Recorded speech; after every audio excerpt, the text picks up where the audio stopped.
കേരളത്തിലെ കണ്ണൂരിൽ നിന്ന് കശ്മീരിലെ അതിമനോഹരമായ പ്രകൃതി ദൃശ്യങ്ങളിലേക്ക് സൈക്ലിംഗ് എന്ന അസാധാരണ യാത്രയാണ് ഞങ്ങൾ ആരംഭിക്കുന്നത്. ഇത് സഹിഷ്ണുതയുടെ ഒരു പരീക്ഷണം മാത്രമല്ല, ഇന്ത്യയുടെ സമ്പന്നമായ വൈവിധ്യത്തിന്റെയും സംസ്കാരത്തിന്റെയും പ്രകൃതി സൗന്ദര്യത്തിന്റെയും ആഘോഷമാണ്. കർണാടക, ഗോവ, മഹാരാഷ്ട്ര, ഗുജറാത്ത്, രാജസ്ഥാൻ, ഹരിയാന, പഞ്ചാബ്, ഒടുവിൽ ജമ്മു ആൻഡ് കശ്മീർ എന്നീ 8 അവിശ്വസനീയമായ സംസ്ഥാനങ്ങളിലൂടെ ഈ യാത്ര നമ്മളെ കൊണ്ടുപോകും. ഓരോ പ്രദേശവും അതിന്റേതായ കഥകൾ, രുചികൾ, ആളുകൾ, വെല്ലുവിളികൾ എന്നിവ നമുക്ക് മനസ്സിലാക്കി തന്നു. 3500-ലധികം കിലോമീറ്ററാണ് കേരളം മുതൽ കാശ്മീർ വരെ ഞങ്ങൾ സഞ്ചരിച്ചത്.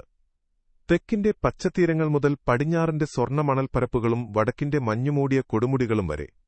വഴിയിൽ ഞങ്ങൾ ക്ഷേത്രങ്ങളിലും ഗുരുദ്വാരകളിലും അഭയം തേടി.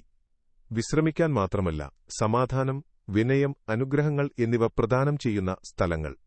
ഞാൻ ഏറ്റവും കൂടുതൽ പ്രതീക്ഷിക്കുന്നത് റോഡുകളോ പ്രകൃതി ദൃശ്യങ്ങളോ മാത്രമല്ല, വഴിയിൽ കണ്ടുമുട്ടുന്ന ആളുകളുടെ ഊഷ്മളതയും ദയയും പിന്തുണയുമാണ്.